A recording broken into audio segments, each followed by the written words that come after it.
ಸ್ನೇಹಿತರೆ, ನಮಸ್ಕಾರ. ಭಗವದ್ಗೀತಾ ತರಗತಿಗೆ ಸ್ವಾಗತ. ನಾನು ಗಣಪತಿ ಹೆಗಡೆ, ಸಂಸ್ಕೃತ ಅಧ್ಯಾಪಕ.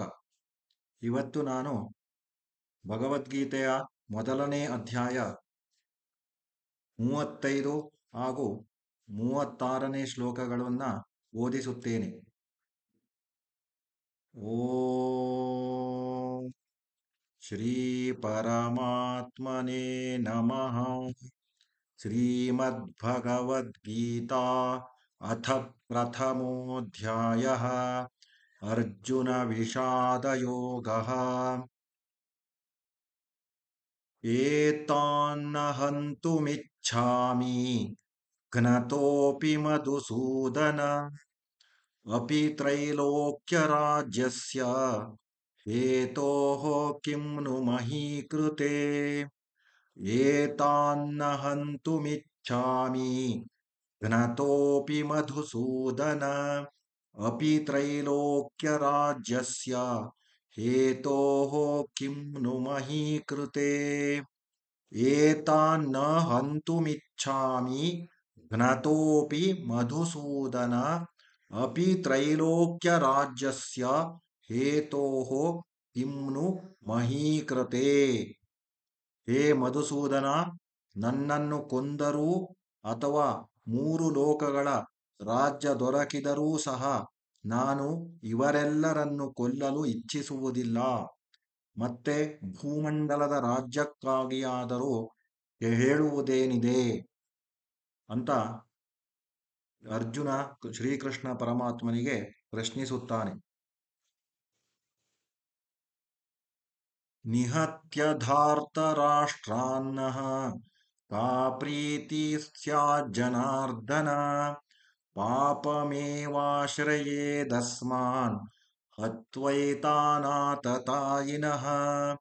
ನಿಹತ್ಯ ಧಾರ್ತರಾಷ್ಟ್ರಾನ್ನಃ ಕಾ ಪ್ರೀತಿ ಸ್ಯಾಜ್ಜನಾರ್ದನ ಪಾಪಮೇವಾಶ್ರಯೇದಸ್ಮಾನ್ ಹತ್ವೈತಾನಾತತಾಯಿನಃ. ನಿಹತ್ಯ ಧಾರ್ತರಾಷ್ಟ್ರಾನ್ನಃ ಕಾ ಪ್ರೀತಿ ಸ್ಯಾಜ್ಜನಾರ್ದನ ಪಾಪಮೇವಾಶ್ರಯೇದಸ್ಮಾನ್ ಹತ್ವೈತಾನಾತತಾಯಿನಃ. ನಿಹತ್ಯ ಧಾರ್ತರಾಷ್ಟ್ರಾನ್ನಃ ಕಾ ಪ್ರೀತಿ ಸ್ಯಾಜ್ಜನಾರ್ದನ ಪಾಪಮೇವಾಶ್ರಯೇದಸ್ಮಾನ್ ಹತ್ವೈತಾನಾತತಾಯಿನಃ. ಧೃತರಾಷ್ಟ್ರನ ಮಕ್ಕಳಾದ ಈ ಕೌರವರನ್ನು ಕೊಂದು ನಮಗೆ ಯಾವ ಸಂತೋಷವು ಉಂಟಾಗುತ್ತದೆ? ಈ ಪಾತಕಿಗಳನ್ನು ಕೊಂದರೆ ನಮ್ಮನ್ನು ಪಾಪವೇ ಮುತ್ತಿಕೊಳ್ಳುತ್ತದೆ. ಯುದ್ಧ ಮಾಡುವುದು ಕರ್ತವ್ಯದ ದೃಷ್ಟಿಯಿಂದ ಎನ್ನುವುದನ್ನು ಮರೆತು ಯಾವ ಸಂತೋಷಕ್ಕಾಗಿ ನಾವು ಇವರುಗಳನ್ನು ಕೊಲ್ಲಬೇಕು ಎಂದು ಕೇಳುತ್ತಾನೆ.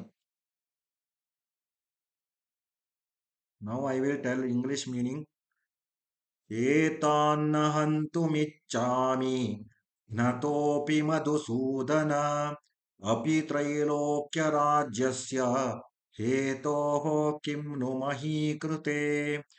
ಏತಾನ್ನ ಹಂತುಮಿಚ್ಛಾಮಿ ಘ್ನತೋಪಿ ಮಧುಸೂದನ ಅಪಿ ತ್ರೈಲೋಕ್ಯರಾಜ್ಯಸ್ಯ ಹೇತೋಃ ಕಿಂ ನು Mahi ಕೃತೆ.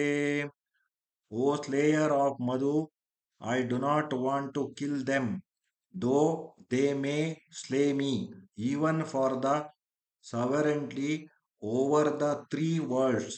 How much the less for the kingdom here on earth.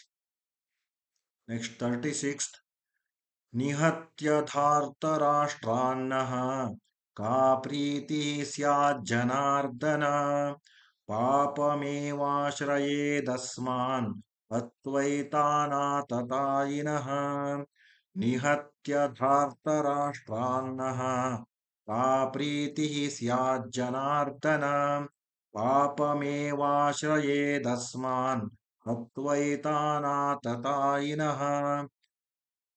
Krishna, how can we hope to be happy slaying the sons of Dhritarashtra? By killing even these disparates, sin will surely accrue to us. This is the meaning of 36th shloka. all of you go through my video and learn Bhagavad Gita. ಧನ್ಯವಾದ.